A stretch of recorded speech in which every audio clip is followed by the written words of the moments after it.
In this video, I'm going to discuss 3 skills every gardener must possess in order to have a chance to survive after an apocalypse.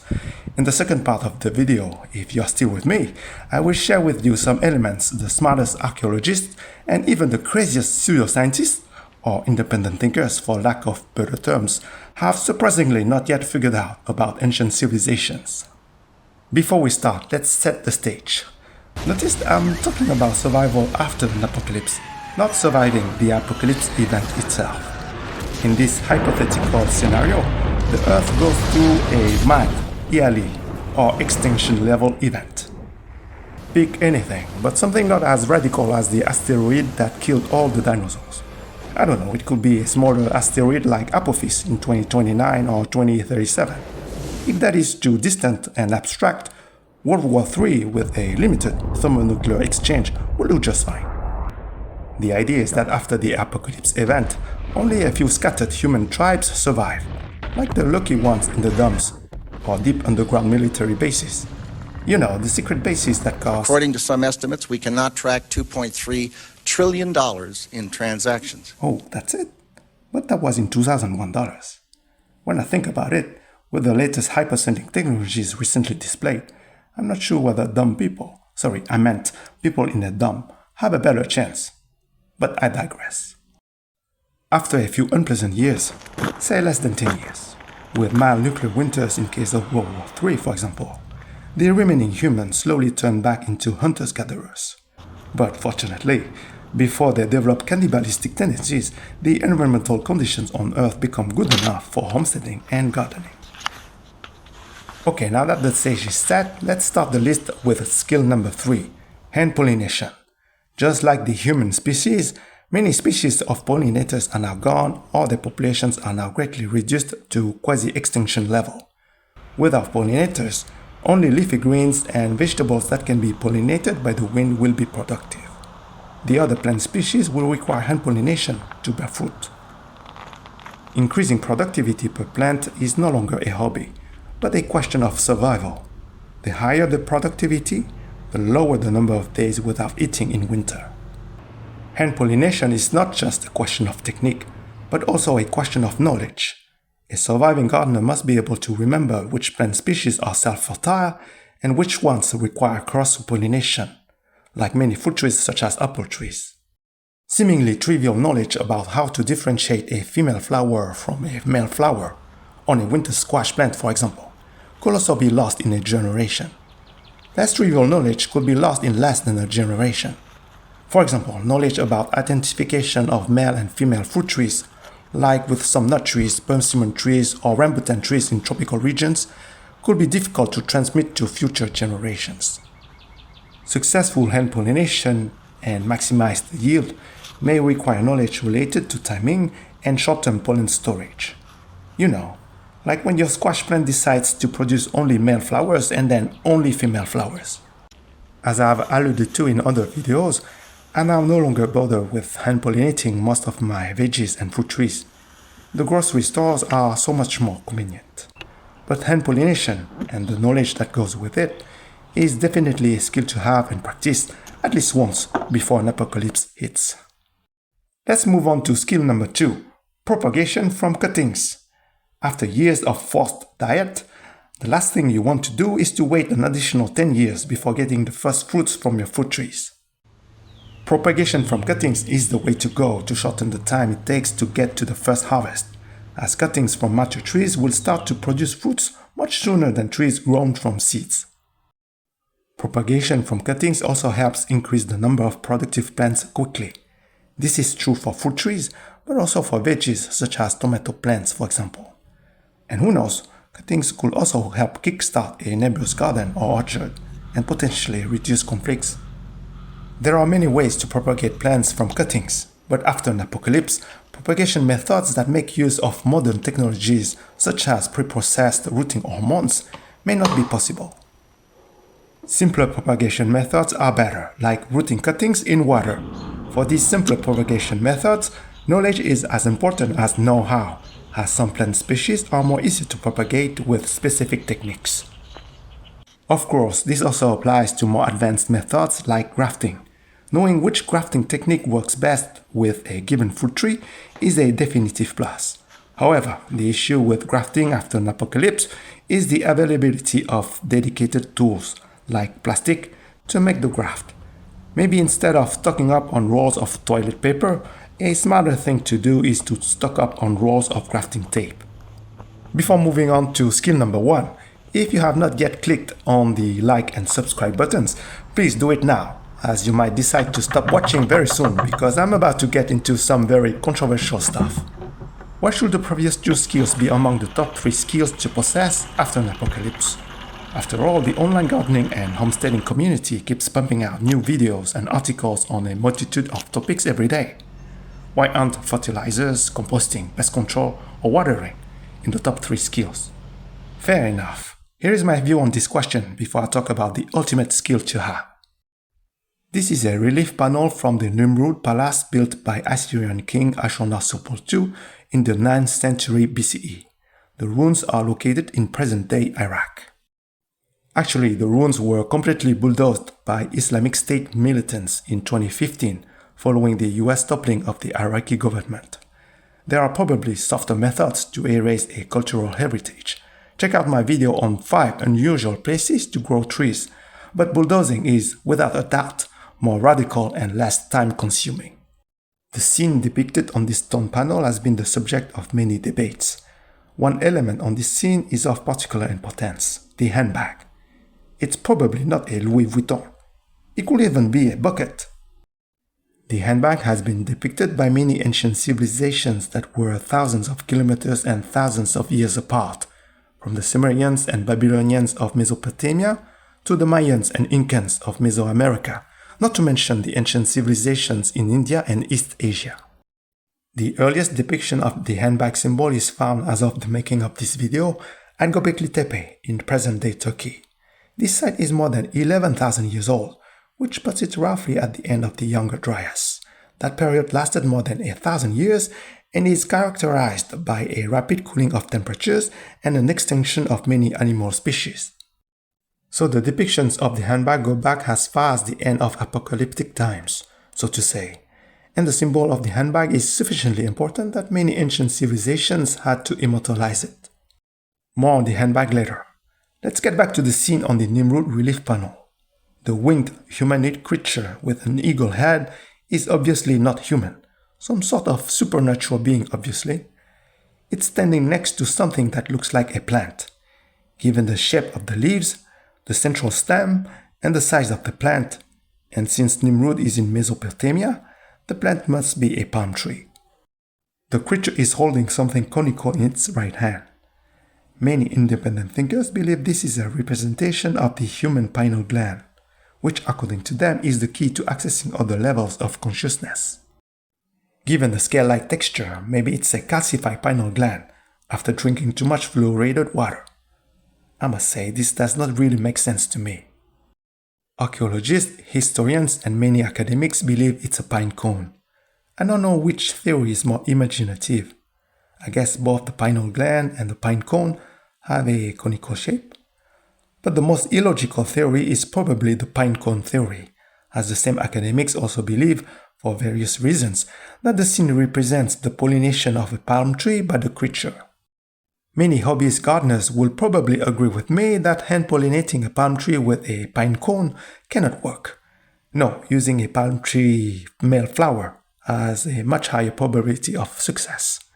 It turns out that male flowers of many palm tree varieties do have a conical shape. This is what a male flower of a sago palm tree looks like. But why hand-pollinate a palm tree if not to get fruits? It follows that the plant in this scene must be a date palm tree. Does the male flower of a date palm tree have a conical shape? Here is what a date palm tree male flower looks like just after emerging from its spathe. Looks pretty conical to me.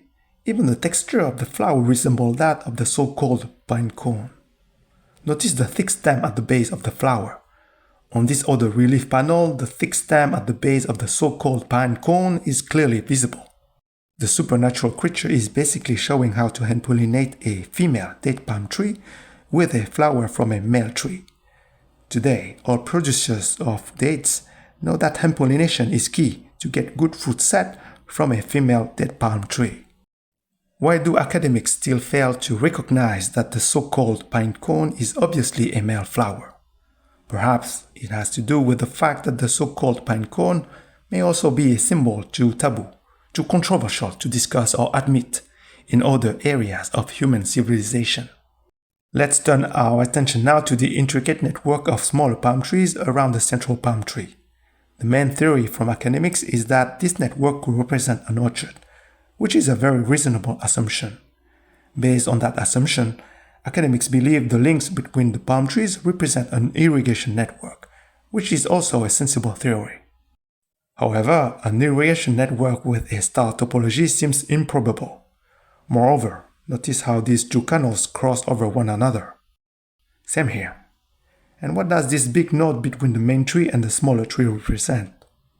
Also notice how this small tree has a canal that seems to come out of the ground. Date palm tree growers know that the fastest way to get a quality fruiting tree is to propagate from cuttings. More specifically, a mature date palm tree regularly pushes out offshoots from its base below the soil. Propagating a date palm tree from cuttings is essentially severing the offshoots from the mother tree and transplanting them at another location. So while the overall depiction of the palm tree does represent an orchard, the emphasis is not on an hypothetical irrigation network, but on how to obtain an orchard from a single tree. The symbolism of time passing is represented by some offshoots growing from the middle section of the trunk, as usually a palm tree only produces a limited number of offshoots every year from the base. The star topology indicates that offshoots can in turn produce other offshoots. The star topology also indicates another important relationship known by most gardeners. All the offshoots, or cuttings, are clones of the mother tree. This cloning relationship is also represented by two other details in the scene. First, all the offshoots have the same number of leaves, 7, which is also the number of leaves on the mother tree. Second, notice that the supernatural creature is pollinating an offshoot. This symbolizes the knowledge that all offshoots of the female mother tree are also female.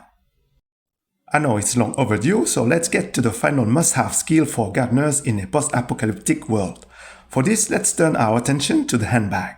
First of all, is it a handbag or a bucket? In some depictions, there is indeed a metal feel to it. But clearly, in some other depictions of the same epoch, the material seems to be non-metallic. Whether it's metallic or non-metallic, a bucket or a handbag, academics and independent thinkers seem to agree that what really matters is what's inside. Interestingly, academics seem to favor a more utilitarian aspect for the bucket, since according to them, the scene represents an orchard with an irrigation system. The bucket function is to transport water. Some independent thinkers also have utilitarian theories, albeit more imaginative, such as an energy source like a battery pack or some other advanced technologies. At the other end of the spectrum, there are independent thinkers that tend to give a more symbolic meaning to the handbag and its content. The hypothesis prevalent among them is that the handbag symbolizes the knowledge of a lost civilization that existed before the extinction level event that happened during the Younger Dryas. With regards to the water bucket hypothesis, first, the network of palm trees does not represent an irrigation system, but the relationship between a mother tree and the offshoot in the orchard. Second, transporting water in a seemingly non-metallic container, like this one, appears to be nonsensical. Third, watering a mature palm tree with such a small bucket also seems nonsensical. Offshoots of dead palm trees are usually several feet tall before they are separated from the mother tree. So even for those younger trees, the dimensions of the water bucket are too small. And finally, the water bucket theory is a theory born in a vacuum. It completely ignores the fact that the small handbag appears in many other older and seemingly unrelated civilizations.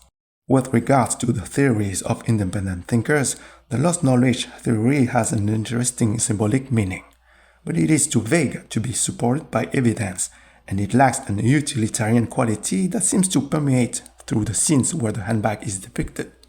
As for the advanced technology theory, it needs conclusive evidence, even more so than the other theories. Back to the scene at hand. The handbag represents something that is too difficult, maybe too small, to depict even on a large piece of art like this relief panel. Yet, the handbag must be related in some ways to the date palm tree.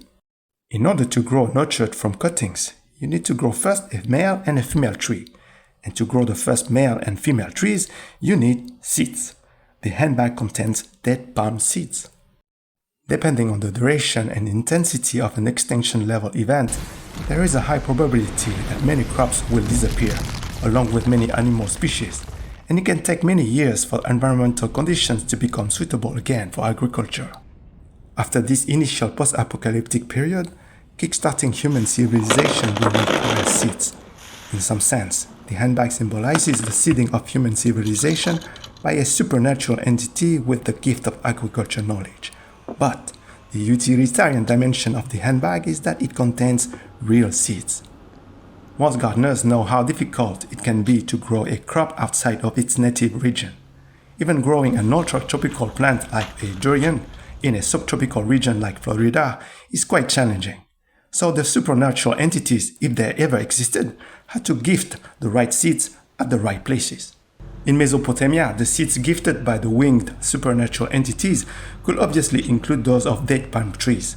In the Americas, Quetzalcoatl, also a winged entity, had to bring at the very least some tomato and red hot chili pepper seeds, obviously. Are there any evidence that the handbags depicted actually contained seeds? Well, let's ask the question differently. Did humanity learn the lesson? In terms of causing a man-made extinction level event, we may have not yet had the opportunity to learn a lesson. However, in terms of preserving seeds for a post-apocalyptic world, it seems we did learn the lesson, with projects like the Svalbard Global Seed Vault in Norway. It's a secure backup facility for the world's crop diversity, located in one of the most remote places on Earth. It was funded by our foundation. It's a bit more than 10 billion, but we feel there's been over a 20-to-1 return. So if you just look at the economic benefits, that's a pretty strong number compared to anything else. Good for you, good for you. Human benefit. I like how you managed the risk. Yes. Now, what you do is you bet on 5 or 6 different approaches so that your chances in aggregate get to be quite reasonable. I was not talking about portfolio risk management. I wonder what else he has in his portfolio. Never mind. Okay, maybe that was not the best example. Here's another one. In the 1960s, a team of archaeologists discovered a cache of date palm seeds preserved in an ancient jar at Masada, Israel. Radiocarbon dating confirmed that the seeds were 2,000 years old. In 2005, 40 years after the discovery, a team of Israeli scientists attempted to germinate the seeds. It was a success. The seedlings were afterwards also successfully transplanted in the ground. The Judean date palm tree had largely disappeared since the 14th century, but it was brought back from extinction with the 2,000-year-old seeds. 2,000 years ago put us right around the time of the siege of the Masada citadel by the Romans. To the Jewish rebels, that period must have felt like an apocalypse, as the siege lasted between 4 and 7 months and was concluded by a mass extinction or suicide within the walls of the citadel under siege. Over the 1,000 people entrenched inside the citadel, there were only 7 survivors when the Romans entered the citadel. Does this example prove prima facie that the handbags depicted on many archaeological artifacts actually contain seeds? Well, it does show that humans obtained the knowledge of long-term seed preservation and that they understood the value of seeds, as the recovered seeds were obviously not consumed by the starving Jewish rebels. Whether this knowledge was transmitted by supernatural entities after an apocalypse is up for debate. And of course, it is possible that the cache was simply forgotten and that the preserved date palm seeds are not related to the siege of the Masada citadel.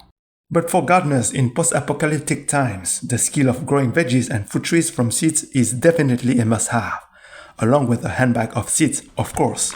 And unless you want to maximize profits after an apocalypse and are less concerned about the survival of the human species, you should probably stay away from seeds that produce seedless fruits. Thank you for watching. Don't forget to like and subscribe for more content like this.